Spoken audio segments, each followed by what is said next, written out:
Trbovljah se obeta zanimiva razstava v Delavskem domu, z naslovom Charlesa. Kakšna razstava je to? To je v bistvu razstava, na kateri bojo v bistvu razstavljeni izdelki samo iz lesa. Se pravi, od stolov, miz, luči, deske, ure, vse, kar lahko dejansko iz lesa narediš. Pa je oblikovalcev lesa v Zasavju veliko ali bodo razstavili samo zasavski izdelovalci?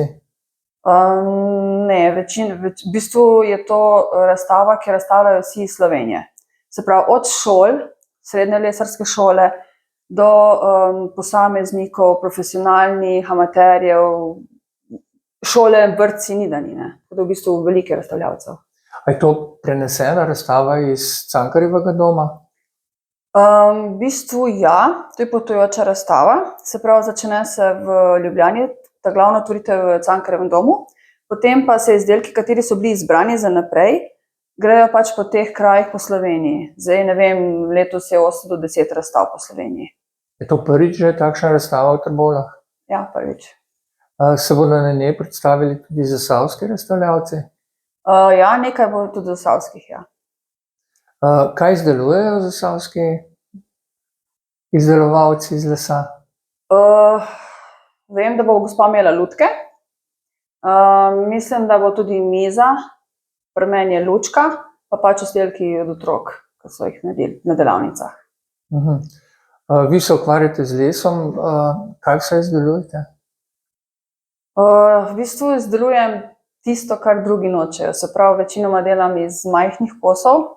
Vsi se izogibajo majhnih kosov pa krivulj, kar je pač meni pa malo izziv. V bistvu Kakšni izdelki so to? Bižuterija, V bistvu skodelice, kaj? bižuterija glih ravno ne, no. V bistvu so deske z naravnimi robovi, razni magneti, obeski, obešanke, pač poanta tega je, da pač narava ohranim takšno, kakršna je. Se pravi, so grče, so linije lesa. Izogibam se epoksija, ker pač les je naraven, je lep in naj tako ostane, no. Zakaj vas les tako privlači? Preprosto je lep. Toplina je lep, mislim, narava, stik. Hvala lepa. Malenkost, hvala za pogovor.